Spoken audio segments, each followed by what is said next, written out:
Now, Let's go. and I'm going to introduce you, ladies and gentlemen, Mr. Martin Solhaugen. Yeah. Yeah.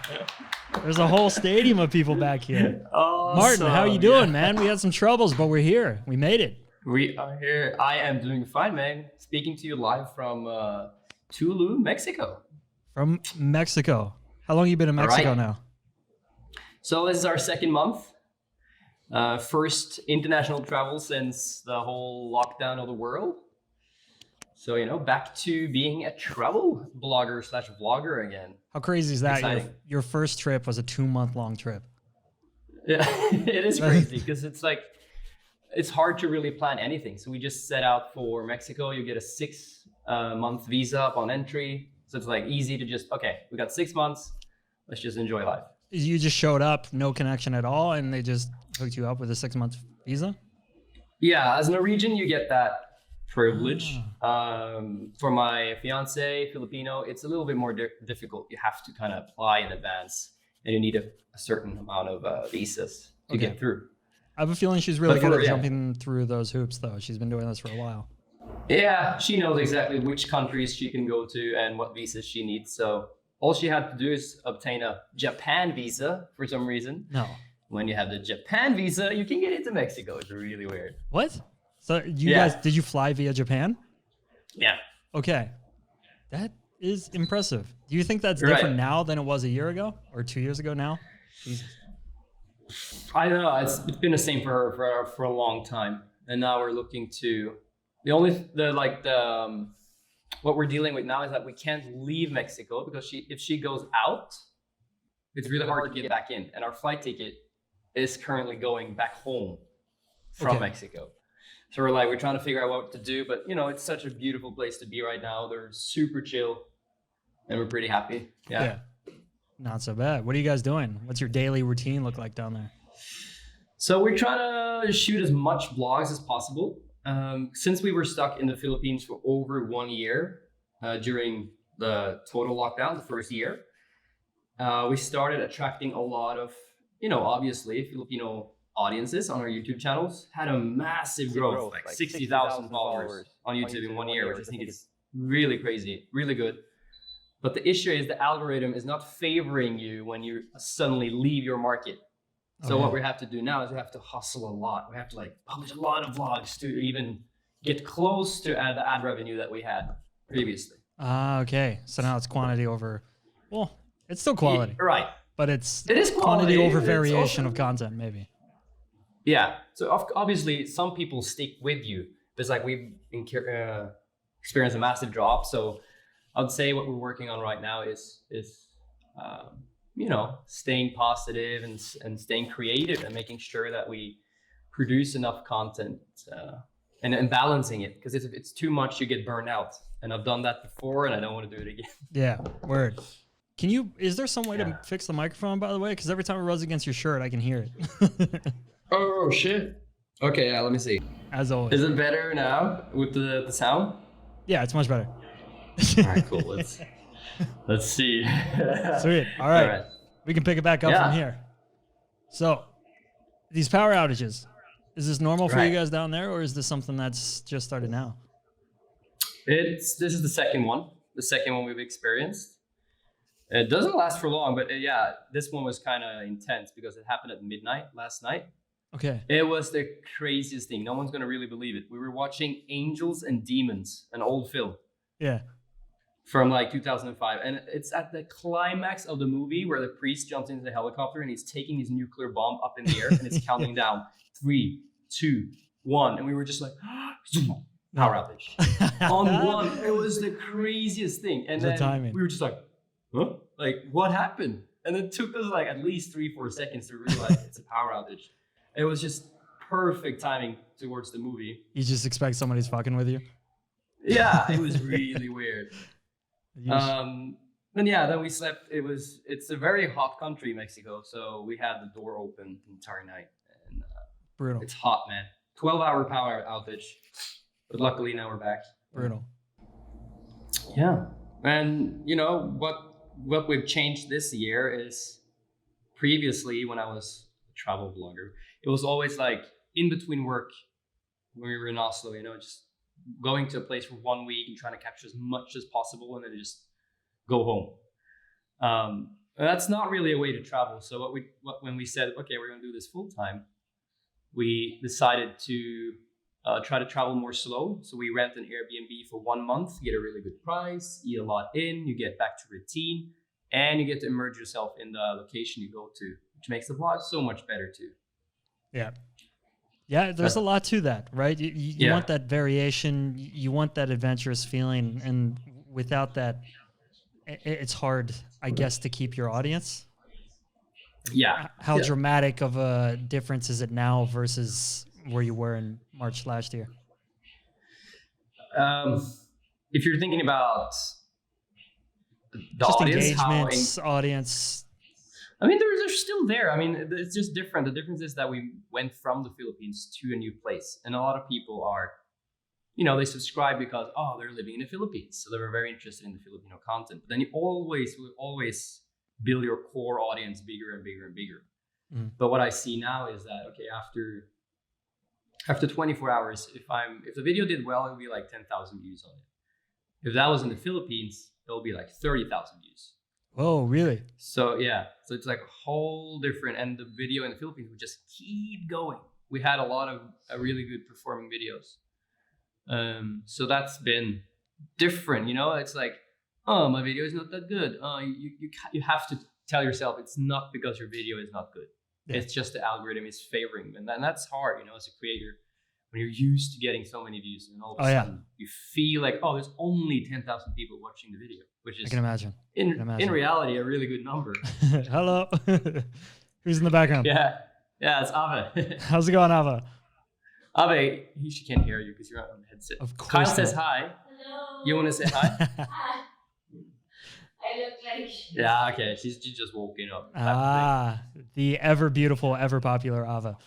Yeah. Yes, it is good to see you guys are happy. You guys have spent a lot of time together as a young couple.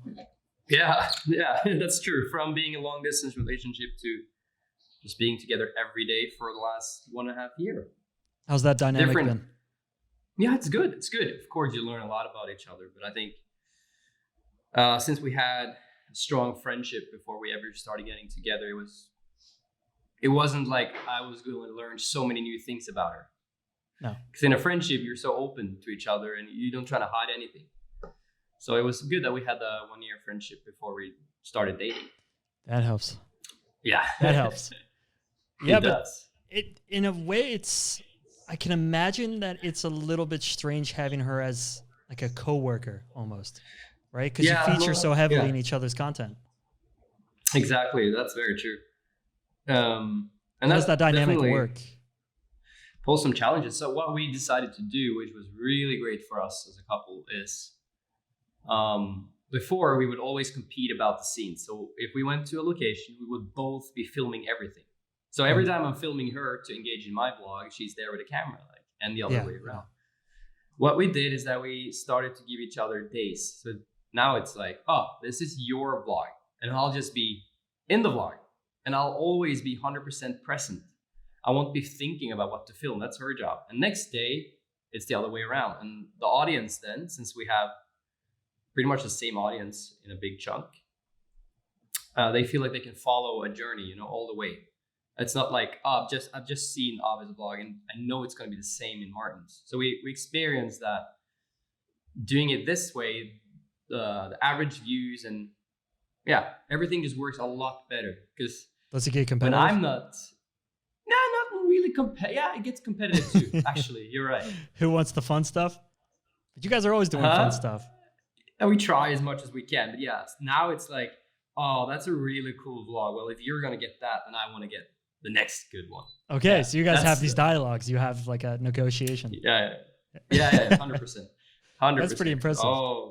Because some content is going to do really well. Or your idea of how that could look is like, that's going to be a really cool vlog. Well, all right, you can have it, but then I'm going to get the next one. It's a constant balance because we're trying to help each other too, because we need to make a certain amount of money to be able to sustain it full time.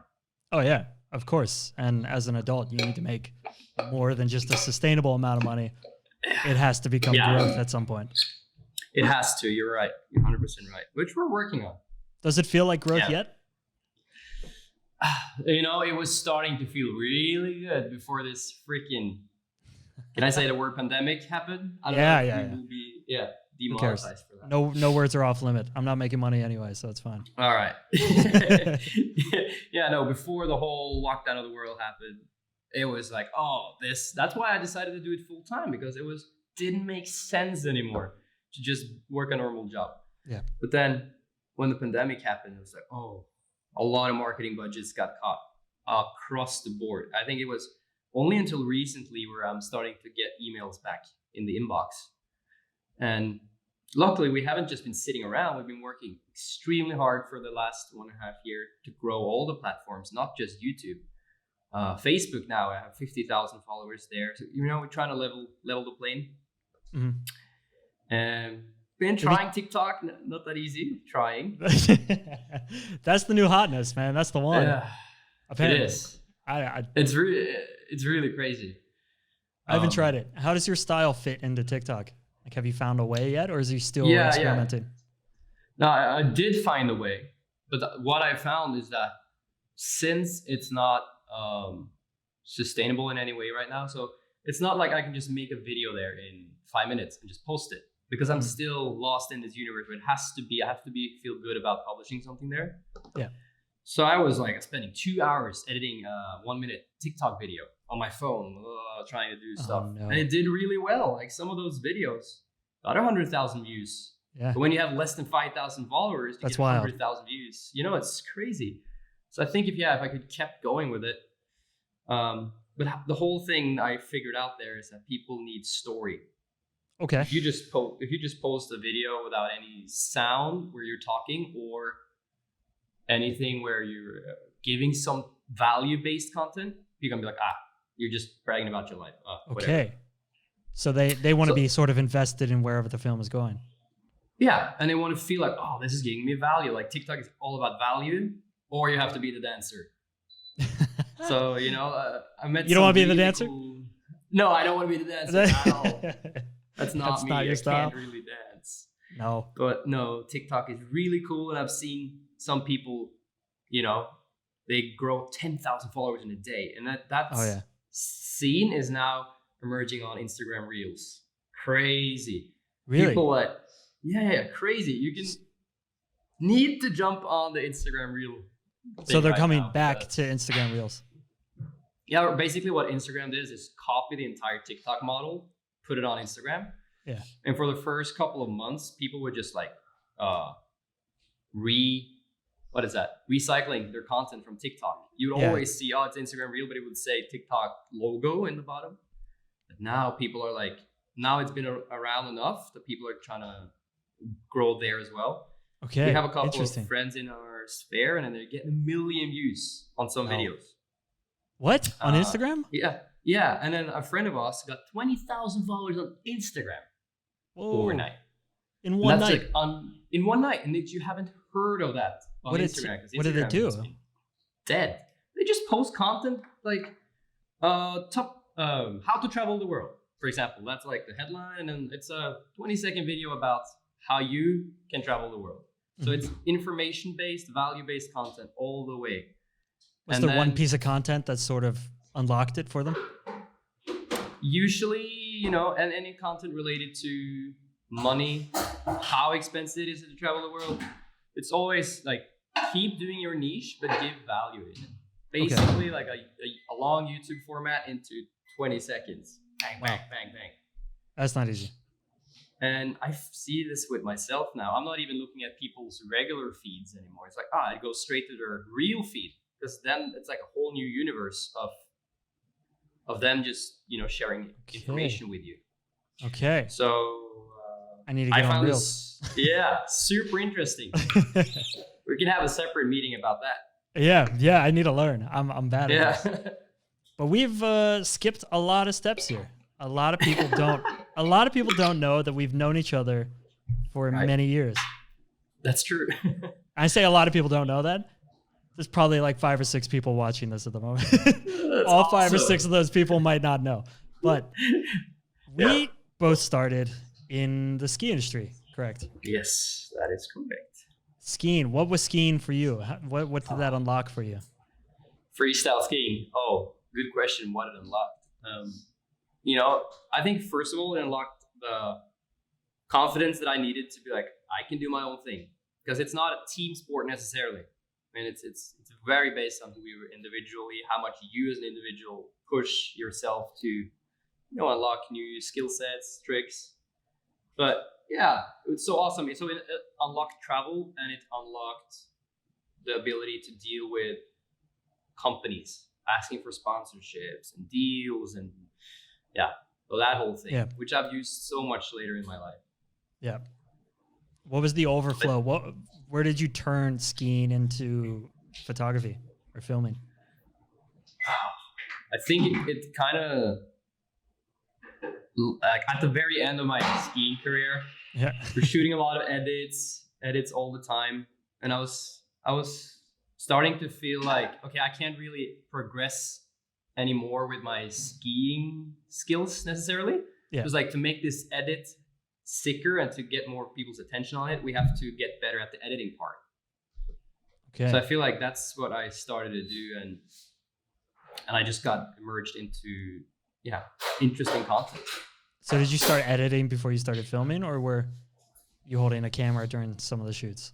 Yeah, so it was like, I also started to enjoy a lot shooting other people in the ski slopes. But it's weird. I started studying marketing at the age of 19 in Oslo. Mm-hmm. And I just found myself doing more and more creative work. I started to learn all the Adobe programs. I really enjoyed it. And at one point there, I was like, I'm going to work in a marketing agency. Yeah, which you did. Yeah, for a while. Yeah. For a while, 100%.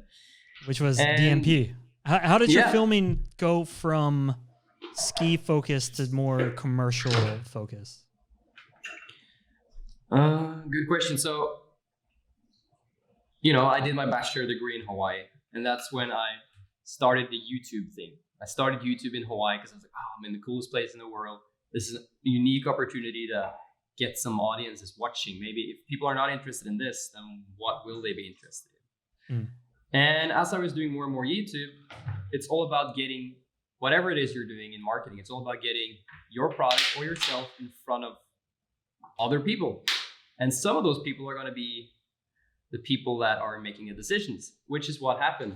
My video ended up in the lap of one of the head of social media at Volvo Cars. Yep.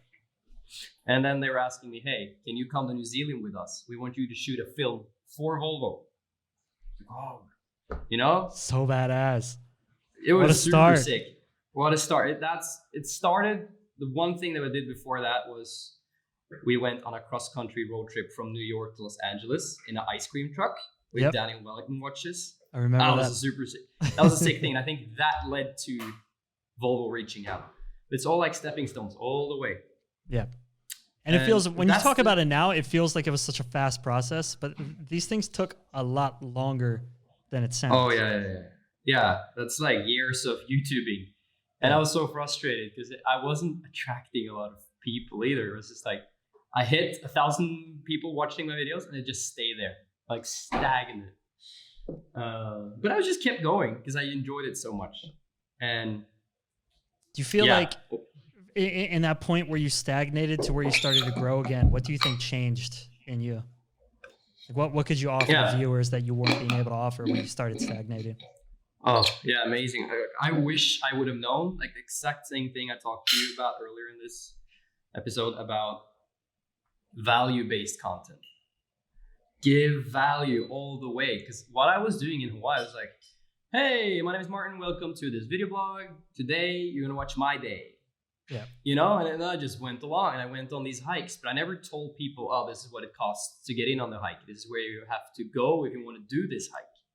This is what you have to think about. Bring water because it's 2 hours long. I never spoke about the value in the things that will attract you more people, because that's how the internet works. People are searching for how to do the Nepali coast hike in Hawaii.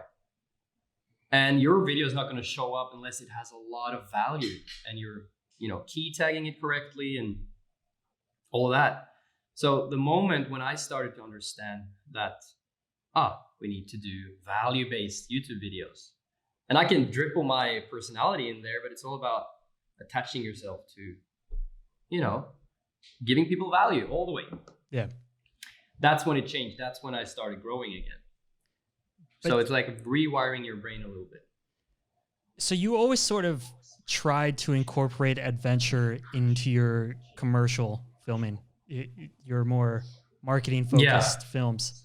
When did it become kind of like addictive? When did the adventure stuff become more addictive and just something you wanted to focus on instead? You mean doing YouTube 100% full time? Yeah, well, even before that, like, was there some moment where it clicked in your brain? Like, were you with Volvo or something and you thought, you know what, if I wasn't doing this just for the money, I bet I could get a way better story out of it? Like, was there some sort of transition there? My transition when I realized, I'm not sure if I'm answering your question, but I was doing a lot of those things and it was super awesome. But then, as we were growing a company at the same time, there's some things called money that you also need to think about, which it wasn't just me. Up until that point, it was just myself that I had responsibility for. And these gigs were good enough that I could say no to a lot of stuff that I knew wasn't going to take me to the next step in adventure content. When we were building a company, it's like, here's someone offering, 20,000 to do a smoothie commercial, smoothie machine. And I was like, we need that money to survive next month because we have 8 employees now. So I was like, okay, yeah, let's do it. But when you start doing less of the shit that you're actually good at, what's going to happen? The universe always going to give you more of what you're focusing on. So I started getting less of the cool stuff because the cool guys see that I'm doing whack shit. And it's very important. It's like the story you're telling as the director you're trying to build too. Yeah. And that, unfortunately, was the downward spiral for me also mentally. I was like, So it sort of took that kind of, as you say, is it recording? Yeah. Yeah. Good. It's okay. Yeah. All right. Sorry. It's no worries. But did it take that sort of downward spiral? Oh my God, I'm running out of English already. Did it take downward spiral? Did it take that downward spiral to sort of transition you into one direction, or did you already have your mind on adventure vlogging? And is that sort of what initiated the downward spiral? Or like, which one came first? Did you lust after something else, or did something else falling apart make you start to want to fill in the gap? No, I felt like it took the downward spiral to really open my mind for what makes me happy and what do I want to do. It doesn't matter how much time you've spent on something if the direction you can predict where you're going with it. It's like, I'm not going to be happy. I'm going to spend the next 10 years of my life doing something that I'm not going to be happy with. So I was I was very, very able to say to myself, we can't do that. I have to do what got me started and what keeps me fueled, from the beginning. And that's what I did. So in the beginning, it wasn't supposed to be a full-time thing. It just worked out that way where, everybody involved in that at the time, it just happened to be this way that I was like, okay, then I think it's better we split apart and I'll just do YouTube full-time. Yeah. So then, was there a moment where you uploaded a video that you were just kind of like, this is it. I feel like I'm at home doing YouTube now? Like, is there one video? Is there one video that sort of clicked with you where you're like, okay, I see the matrix. I know where to go now? Yeah, I guess so. The first video I did when I left Norway, that video is my most performing video, which has 1.6 million views on YouTube. Was that the behind the scenes of you proposing to Ava? Actually not. It was the video I did before that. So I was filming the behind the scenes at the same time, but that didn't come out before 4 months later after the proposal. Okay. But that first video was like surprising my girlfriend. And it was also kind of rooted in the fact that, hey, we're going to travel full time now. Like, let's do this together. Our mutual dream. And that one is the one that's still every month, if I look at my analytics, it's up there among the top 10 videos in performance. Why do you think that is? It keeps going. It keeps going. I guess it's so genuine. Like it is so real, you know, it is 100% everything that's in that video. I guess you can just sense the energy. Yeah. Like this dude is leaving what he's spent the last 2 years building into the unknown, but it's also rooted in love, you know, people love a good love story. And I think that's just what stick with it. And it was like, ooh, here's this new guy coming to the Philippines, which is the country in the world with most YouTube accounts. No, what? per capita, yeah. Really? It's crazy, yeah. So it's why is that? They just love YouTube over there. Philippines is awesome. They love it. And it's like, for me, when I went there and I saw the numbers, I saw the engagement, I saw the comments and like the whole hype around it, I was like, wow, I wish we had this in Norway. This is so cool. How people are just so engaged in it, you know? It's like, whoa. And I think when I came up on someone's radar, Ave was already a very well-established name there, you know, in the Philippines. It's like, oh, who's this YouTuber coming in? So like a lot of hype. Oh, let's see. Like, so there was like, oof, like a wave just coming in to see my channel. So that first month, I think it was 20,000 subscribers gained. So it was pretty cool. Wow. Yeah, that's and that impressive. Fuels you, you know, to go back to your question, like that fueled me a lot. I was like, ooh, okay. Do you remember how many subscribers you had going into that? 40,000. 40,000. Just reached 40,000 when I went to the Philippines to do it with Ave full time. And then, yeah. Is there a number of subscribers where it wouldn't have made sense for you? Like how low could you go in that number before you'd be like, you know what, maybe I should just stay to commercial work? Right. That's really hard. I don't know, because for me, it wasn't about the money or the subscribers at that time. It was like, I need to do this to be content with my life. But I'm not sure. Obviously, the number helped. People are like, okay, he has somewhat following. He must be somewhat important. Let's follow. And the way YouTube works also is it's like when you have a certain amount of subscribers, when you publish a video, you get that instant people watching it. And that's good for the algorithm because it's telling the algorithm like, oh, let's push it to 100 more people, 1,000 more people. So I think the bigger you are as a channel, the easier it gets to do it full time and get a stable. But it's all about consistency, because I also have friends who have more subscribers than me, but it doesn't mean that they have consistent following because they're posting videos randomly here and there. It's not like something people like to follow you like over time. Like, you have to do once a week at least. How have you created that consistency? What does consistency mean for your channel? Is there like a certain time every week that you post or a certain number of videos? I tried to do 3 to 4 videos a week. That's a lot. That is a lot, but this is my full-time job right now. And I don't think people understand how hard that actually is. You call it a full-time job like it's 8 hours a day. That's hard. It's more because you're always on. Even when you're not editing, you're still thinking about what other video you need to shoot to make this a full storyline. And every money we make, we just reinvest into the next video and the next video and the next video. And it's like, oh shit, okay, yeah, we need to also book a rental car. It's gonna take a big chunk of the budget of that one video. So for me, consistency in my YouTube channel is constantly telling them if we move somewhere new, they have to know that. It's like, then I need to show where we are. Like consistency for me is like making sure it's enough content out there so it is something to follow. Like, in a new place, new beach. Or because we're travel vloggers, so that's what's interesting to us to shoot. And also telling a little bit about the story, you know, giving people something to look forward to. It's nice. When we had the YouTube merch brand that we released. Plug. Yes. Yeah. Always. To all the 5 people watching. That was right. That was a year of like calm battling, man. Just learning so many new things. When did you launch it?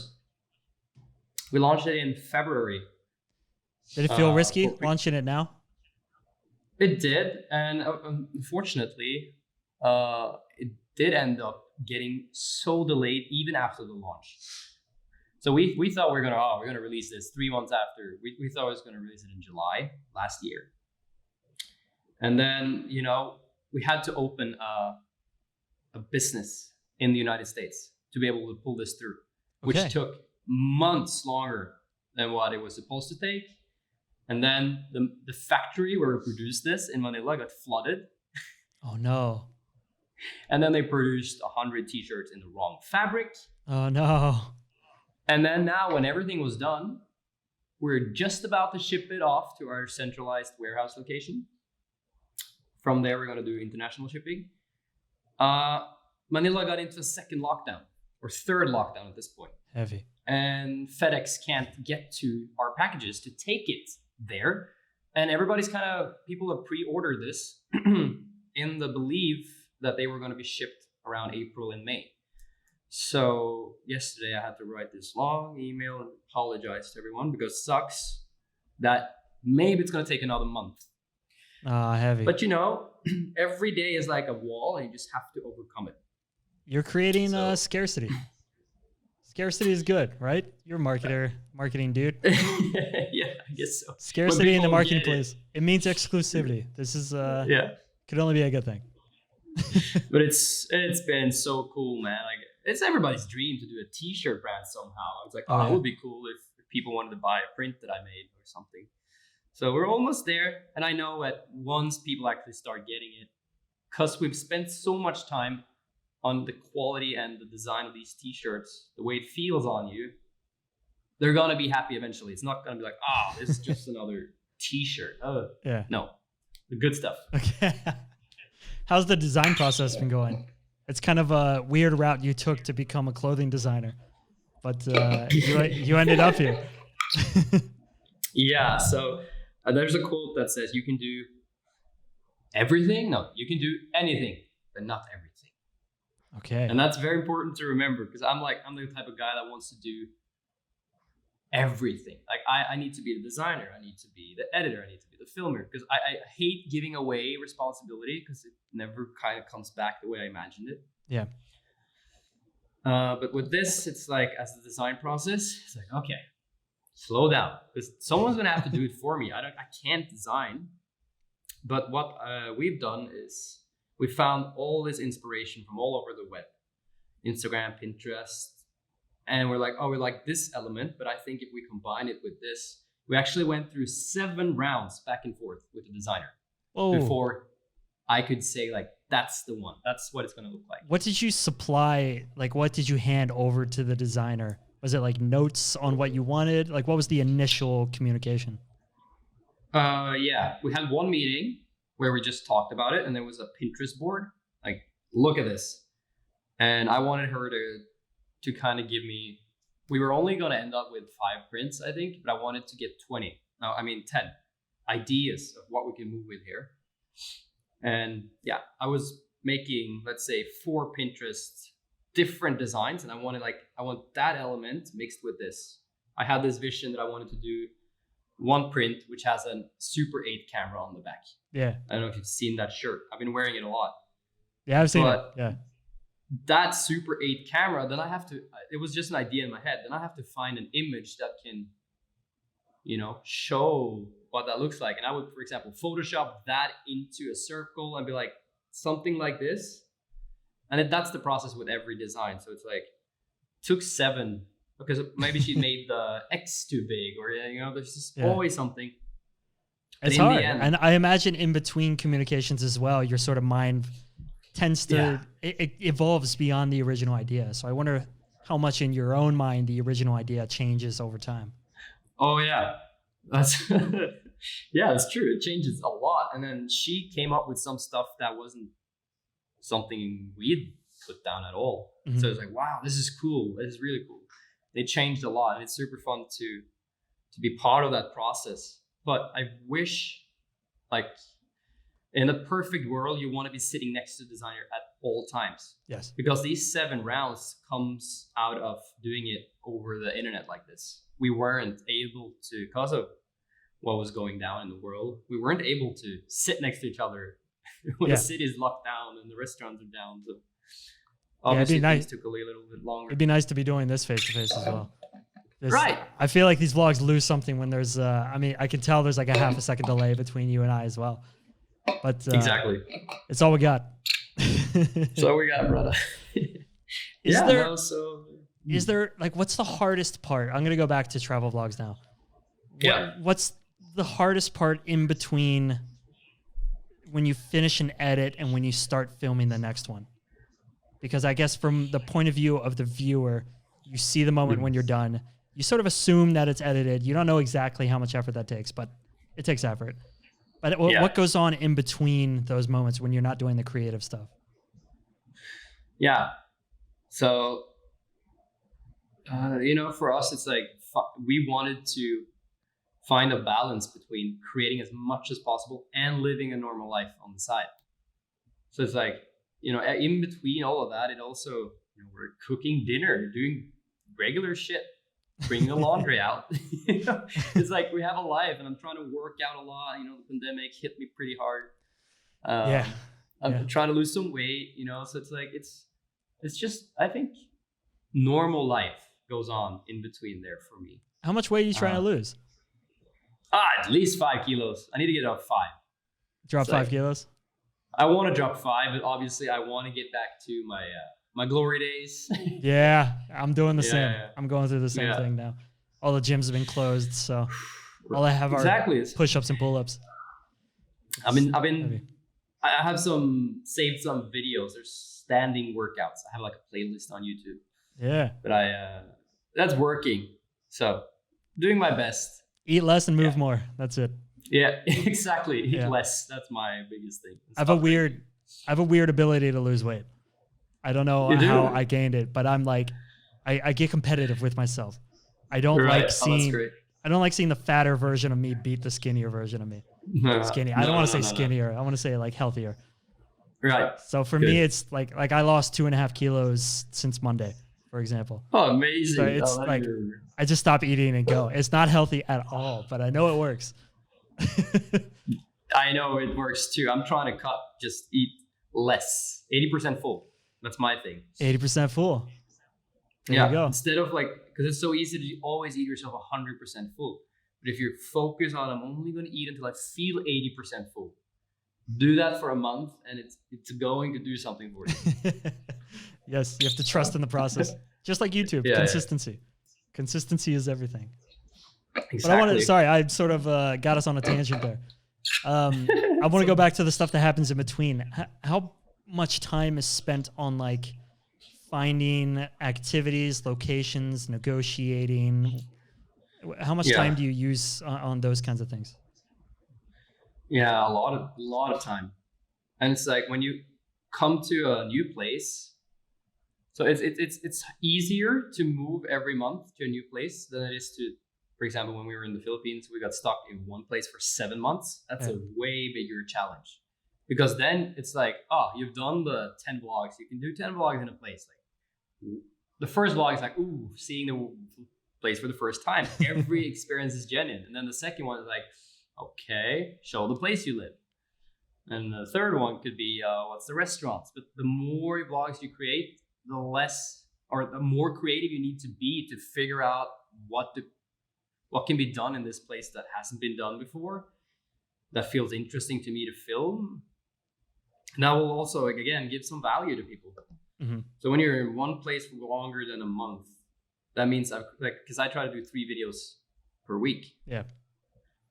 So the past 12 videos from one location, it not only does it start to get less interesting to me because I've seen it all before, and it's like, even though that guy that's watching that one video hasn't seen any of the other 10 videos, maybe it's hard for me to feel compassionate about, oh, that same thing that I've seen or talked about in 5 other videos already. So that's the big difference. And that's when we were like, a lot of time goes into researching and branching out. So like, oh, what's the top 3 road trips you can do in 1 hour outside of the circle that we're living in?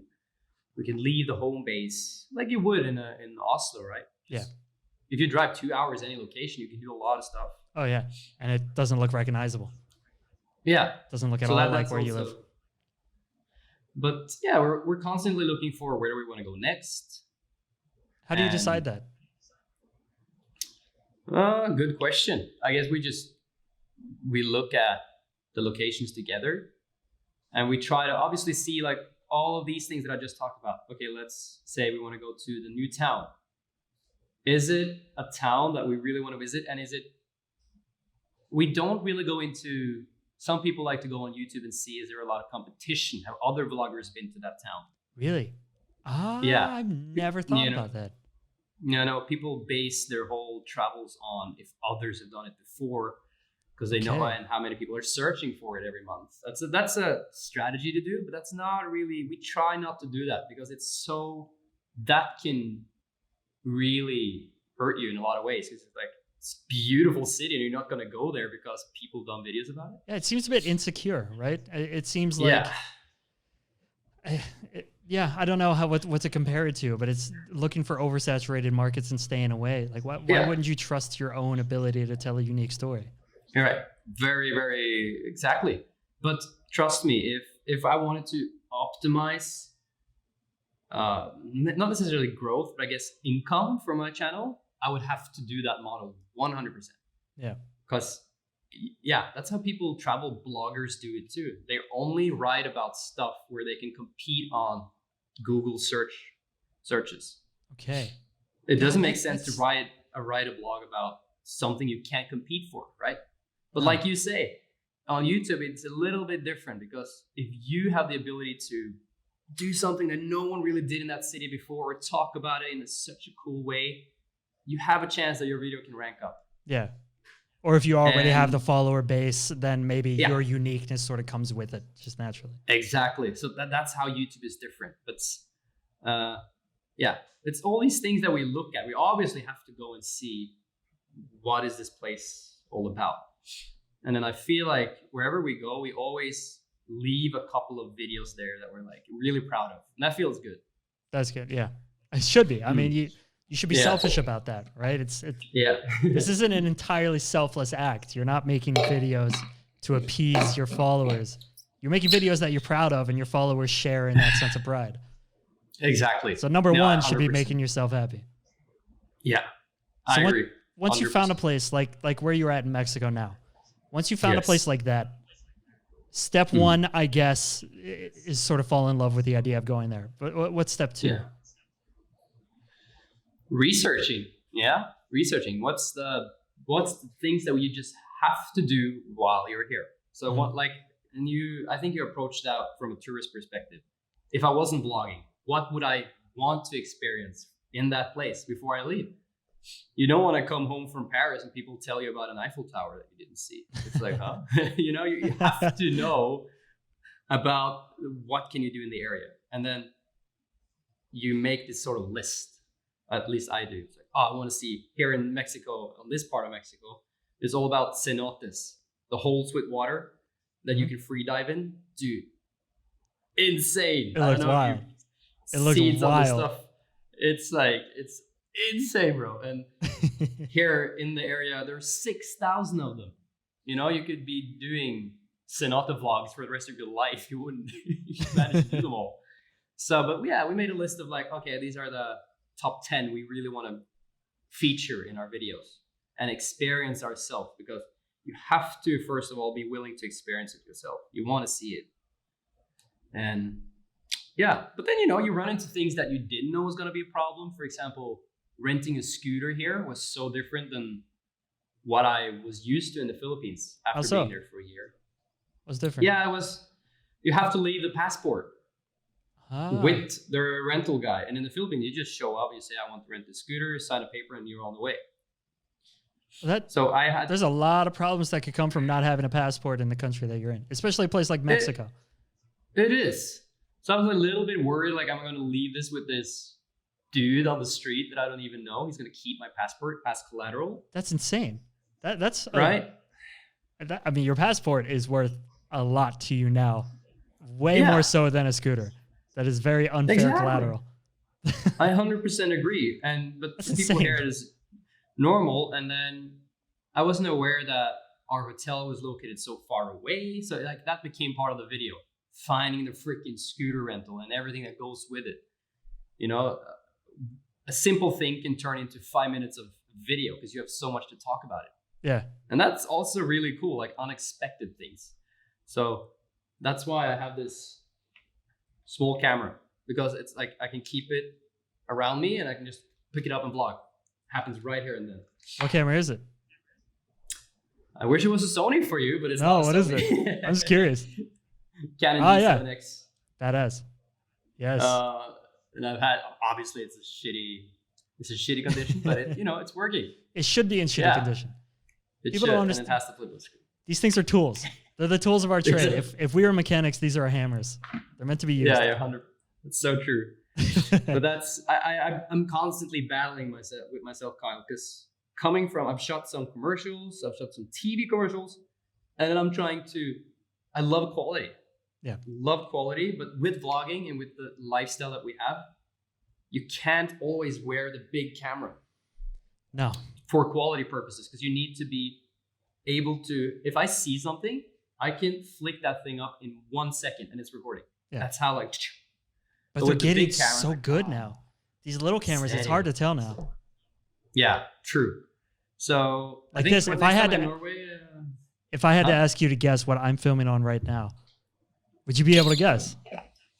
Reasonably. No, it's hard. No.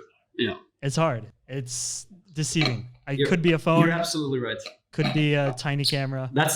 That's true. It could be a phone too. And some of my vlogs now, because that's the thing in Mexico, it's so different from the Philippines. In the Philippines, you can wear a big camera and people are like, hey, like the security guards, they're like, hey, can I be in your YouTube video? They love it. Down here, oh my God, people are flipping me the finger. Really? If I'm having a big camera. You draw a lot of attention to yourself. You draw attention, and it's like, it's very, different part of the world. There's some violence that you can't find out other places. Yeah. So you never know what to expect. It's careful, risk. You have to be aware. Yeah. So you don't have your passport. Who knows? Right. No one says anything if I'm having this. Yeah. Even at restaurants. But if I have the big camera at restaurants, they're like, you can't film here. You're gonna have to put that down. Almost like, can you delete the footage? God forbid, if you were arrested right now without your passport, what would happen? I don't know. I'll have to show my driver license or something. Does that count? It must be, right? I think it counts in some way, but yeah, probably they would take me to the scooter rental then eventually. Wow, you would hope they would, but you never know. But you never know. I saw when I went to the scooter rental, I was there to deliver the scooter in 7 a.m. in the morning. They didn't open until 7:30, so I stood there and waited. And when he opened the door, like the shady door, anybody could just bust that open. In the drawer, all the passports overnight. Oh yeah, he just left it in. Yeah, so it's like if there was a robbery, like boom, all the passports could be easily taken. Is that worth driving a scooter for a little bit, or maybe just go to Avis and ask for a car? So even at Avis, they want your passport there. Really? Yes. Is this a thing? Is this something I didn't know about? I've never had to do this. Me neither. You never have to do that any other place I've been in the world. So that's why it's crazy. That sounds risky. Weird. Yeah, risky. So how do you find an accommodation where you're going? Airbnb mostly. Mm-hmm. Airbnb, or we also try to DM people, on Instagram, be like, hey, you guys. I think it's fair to ask hotels if they're open for collaborations. Yeah. Because maybe they're like, actually, we're looking for after being in this space for so long, if people DM me about some of my brands or whatever it is, maybe I am looking to get the word out somehow. And maybe I do want to work with you. So I think it's fair as long as you don't as an influencer say like, hey, you should work with me type of thing, but angle it more towards, hey, we are in Mexico, this is what we do, would you guys be interested in doing something? And that have led to not necessarily free stays, but good discounts, which every discount, I'll take it at this point. We're trying to survive here. Yeah. But little thing called money. Yeah. But Airbnb as well. But then with Airbnb, Airbnb takes like 25% on top. So every price you see, if you're able to get in contact with them in another way, you could save a lot of money. Yeah. Same thing with hotels and booking.com and walk in, ask. So that's obviously when we're thinking about going to the next town down the coast, we want to go there a day and just ask around because the prices are going to be 30% cheaper. Yeah. How crazy is that? People don't know that. Yeah. People don't know you can just go up and ask directly. You can call the hotel ahead of time and say, hey, I found this price. What can you guys offer me? Exactly. And just asking. Just ask and you'll be surprised. Yeah. If you ask 10 times, I think the statistic for me is like 5 of the times they will say, I can give you 10%. Okay, 10%. Cool. Yeah. At least it's something just by asking a question. Yeah. Is that something that you just sort of take and say, thank you, I'll take it? Or have you ever thought about negotiating it and using some sort of leverage? Too. So the 10% would be for me not saying anything I do, blah, blah, blah. Just me asking, do you have a weekly discount? Yeah. And they'll be like, actually, we do have a weekly discount. We'll give you 10% off per week. Oh, awesome. That's just by asking. Yeah. But obviously, if I'm like, hey, can we do something? Can we do collaboration? And they say, yeah, we'll give you 10% off. If you mention us in your whole YouTube vlog and give us a couple photos, I'll be like, no, I'm sorry. I'm not going to accept that. Then I'd rather pay because that's a lot of work for me. So then I'll go back, okay, for what you're asking, this is what we can do. I don't have a number in my head, but it's like... No. And you shouldn't. There's no one answer to this. Yeah, not true. Mexico is different than Philippines, is different than Norway. Yeah, exactly. But no, that's how it works, man. And there's a saying that says, I don't know if you told me this. It might have been you. It's the answer is always no to a question is not asked. I've never heard that. And that is true. There you go. If you ask for something, maybe you'll get a yes, unless the answer will always be no because you didn't ask. Always worth asking. You miss 100% of the shots you don't take. That's correct. That's the one that comes to my mind. Yeah. One attributed to Wayne Gretzky somehow. Similar feel. Yeah. So, but it's awesome, man. I'm stoked on this. Like, we try to remind ourselves every day. We worked really hard to be here, and we gotta be happy with where we are right now. And it's like that gives you like, oh yeah, that's true. Like, because I don't know, humans are wired to always trying to, I want to get more, or I want to take it to the next level. But sometimes you just gotta be happy and appreciate where you are, and just remember where you came from and what you worked for. That's hard. That's a hard thing to do. It is hard. And it's one of my number one things that I want to do this year is to remain where I am and be happy where I am. Because now, for the first time, we have the financial freedom to just do this full time. Nice. But let's say if I'm going to launch another t-shirt brand, I'm going to invest so much money in that I'm going to feel choked again. Yeah. So it's about be happy where you are right now and just enjoy this for a little bit, because my life the past 5 years has been very turbulent, trying to start new companies, start new things, do this, do that, and like always just grinding and always living on the edge. And it just comes to a point where, okay, now we got to do this for a little bit. And I think I don't know if we want to touch in on it, but it's like, why not? When I was living in Oslo, I see that's the biggest issue I'm having as a travel blogger. When you're location independent, like society is so wired around, I don't know with you, let's say as a photographer, if you all of a sudden just left Oslo and you, like me, start to go all over the globe, your client will be like, oh, he's not reachable anymore. Yeah. But in reality, you're just like a phone call away from flying home because you're low. But I lost so many I lost momentum when I left Oslo. That's You what I'm trying to say. sacrifice that convenience for the client. Yeah. Is the way I think about it. Yeah, I would say it's 10 times easier being a vlogger in one location and then just going on small weekend trips to new countries and stuff than doing what we're doing, full-time travel vlogging, new location, new country. Like there's no pattern to it. So hard, man, to get additional income, which would be easy with a following normally. Oh yeah. Yeah. But because you're all over the place, it's by the time the video you're doing from that place ends up on a hotel radar, you're out of there. So it's hard to get the benefits that you would rake. I don't know the Norwegian term. For being in one location. And that's what when I was living in Oslo for 1 year, I was starting to get all these like hotels that I would never reach out to me normally, because the algorithm and society favors people being in one location. Yeah. That's funny that you compare the algorithm to real life like that. There is a lot of crossover, right? It's natural. It's human. There's a lot of human instinct built into these algorithms. They're just trying to mimic that. Sometimes that's the frustrating part, is humans themselves are unpredictable. I mean, who's to say we're going to be loyal to your channel for the next 2 years? Who's to say that you want to see Filipino content constantly? It's hard. Right. But do you have a hard time?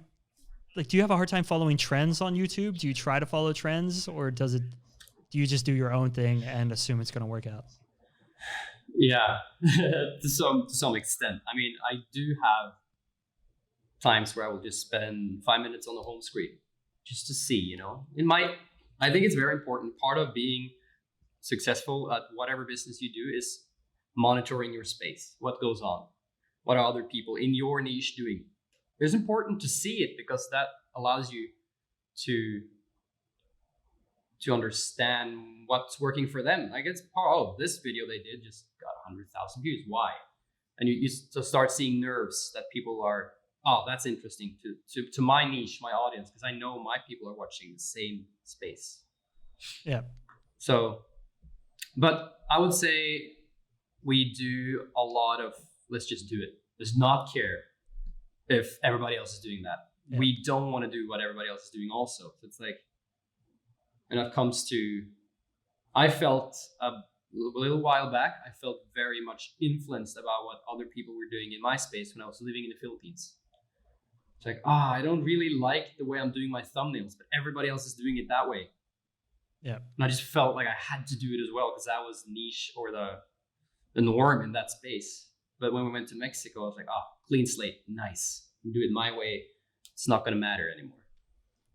Yeah, because this is something I'm starting to get into now. I really want to do more YouTube. I want to become more consistent. And you're actually like the first of the consistent vlogs. Awesome. Not vlogs, but podcasts. Yeah. So the goal is to do it'll already be out by the time this comes out, but starting next Monday or Sunday, actually, I will be posting one video every Sunday and then a podcast at the end of the week. And in between them, I'll be doing a stream. Nice. So there'll be 3 videos a week. And it's just like there's so much extra creativity stuck in here that Corona kind of unlocked. So I need to do something with it. Okay, so before we have to reset the camera again, and again, I want to know what your plan is for the future, and are you allowed to have a plan the way things are working now? Wow. Yeah, it's so hard. Like, my family's telling me, come home for summer, blah, blah, blah. And I'm like, I wish I'm telling you that too, by the way. Yeah. Right now, I'm telling you, come home for summer. It's going to be dope. I really want to. I'm starting to miss it after 1 year and 4 months away from home. But it's like, it's so hard to even predict. I'm looking at Norwegian news every day, and they're like, we're going to open in 3 stages. If stage 1 goes well, we're going to move on. And it's like, my full-time job can't be inside a hotel room. If something happens and we get shut down for 3 months in a hotel room, that'll be the end of me. Mhm. I will, feel so confined. Yeah. Maybe people will still watch it, but it's like it's not really always about that. You have to make sure you're happy in what you're doing. So I'm scared to go home and then all of a sudden something happens and we just get locked down. Yeah. I'm scared of being confined. I'm not scared of attracting something necessarily. I know I'll survive that with a strong immune system. Yeah, yeah, of course. Of course. But it's more about what will happen to my freedom. And Yeah. that's why it's hard to make a plan of where we're going to go next and tell people, yeah, I'm coming home for this date. Could you see your YouTube channel or maybe a new one going a different direction to sort of compensate for that? Like Yeah, creating 100%. different or more styles of content? Absolutely. Like what you're doing right now, super cool. That could work. That could really work. Oh, 100%. And it will work for you, but I'm just saying it could work for me too. Like I'll be excited to do it. Yeah. There's also an example of a friend of mine, Jordan. He is also a YouTuber, Instagrammer here in Mexico right now. When he got locked down in Australia during the first lockdown, he's like, okay, well, I'm going to do TikTok then every day. And he grew 2 million TikTok followers. Whoa. Just by like focusing. He posted 3 times a day for a year. That was all he did. He made TikTok his job. That was it. He made it, because people like us, if we really put something into it, Oh yeah. and I've thought of that. It's just that I can't put all my time into it because I need to make somewhat of a money for a living. Yes. And that is only done through YouTube. YouTube is my godfather income source. I have to focus on it. Yeah. So that's We talked a little bit about clients finding it hard once you left Norway to sort of contact and because you lose that convenience. How easy do you reckon it would be if you came back to Norway to regain that convenience? Yeah, if I was given a year, it will be back. You think a year? I think I could do it in a year. Yeah, 100%. I bet you could do it in a Like, month. maybe, I bet it would take no time. No time. Maybe. Not to tempt you, because I know you're doing what you love now. I don't want to drag you away from that. I'm just saying, come back to Norway. No, yeah, I could do it probably in the summer, but it's like it's not just there's actually so many things I want to do in Norway though that I haven't done because I've never had the freedom of just saying, "Wow, let's go on a road trip." Yeah. All the way to northern Norway. Like it doesn't matter. You've never done that. I've never done that because I've never had the financial freedom to just go in a car, just whatever. Yeah. Because it's always something that draws me back to Oslo. Either it's a job or an apartment or rent I need to pay. We don't have that now, so it's like I'm really excited once we come back to Norway to do some road trips and explore some parts without ever thinking about going back somewhere. It's just we're only going to look ahead, and that's let's cool. do it. I'm down. Let's drive. Let's go south to north. All right, awesome. We'll take my Defender. I'm excited. Dude, I've seen that. That's so cool. It's a monster. It's not comfortable, but it's a monster. You I'm know excited. that. Yeah. You have a similar 4x4. We have in the Philippines. Yeah. It's not comfortable. Trying to sell it. No, I know. Yeah. Matt, on that note, I think I've got everything I wanted to ask. I've learned a lot from this. Yeah. This is cute. This is all a ruse. I just want to learn how to YouTube. Right. No, that's awesome. I mean, I could probably do another 2 hours of just talking YouTube too. We there's should. so much to it, but it really, for anyone wanting to start YouTube full time, consistency, niche, and just do it, but don't do it every day because that was my biggest mistake, which I tell people. If I could tell something to someone starting off, you need some pause in between to understand the direction of what you're creating here, the content. Okay. Because when I did daily vlogging, I lost the ability because once you're done vlogging, you need to think about what you're doing next. But you lose the ability to look up and see where are we going with this. You're only driving all the time and you're only focusing 5 meters in front of you. Yeah. But when you stop doing it daily, you get time to okay, overall strategy. This is what we're going. This is what this is where we've been. This is what happened with all that content. Yeah. I wish I would have had the ability to stop when I was doing daily vlogging, or have had a strategist that could just tell me, this is what you're Had doing. the vlogging. ability You to need do stop. this. Yeah. Creatives, man. Productive creative people. That's a struggle. We can't turn off. There's no brakes on this train. So yeah, no, I'm really excited for you though, Kyle, with this weekly hustle you're gonna get into now. I think that's Fingers crossed. Be really good. I'm inept at filming myself, so I've teamed up with a filmer named Mats, who is awesome. He's filming and editing all the content, and amazing. He's got like 4 or 5 videos lined up already that are badass. A lot Sick. of cars and cameras. Yeah, I've been seeing you shooting a lot of cool color content. It's gonna be fun. So it's really awesome. Yeah. Cool. First video coming out on Sunday. It's gonna be dope. Woo! All right, it's already scheduled in the studio. I'm super stoked. It's the first time. Awesome. Yeah, really Sweet, cool. man. I'll make sure to follow that journey of yours. Please do. And on that note, thank you very much, Martin. I'm happy you're here. I'm happy you're coming back this summer and staying forever. It's going to be sweet. Yeah, man. We'll see about that. Yes, we made it without another blackout. I'm pretty impressed. Absolutely. No power outage. Yes, sir. Thank you very much. Ladies and gentlemen, Mr. Martin Solhaugen. Thanks for watching. Yeah.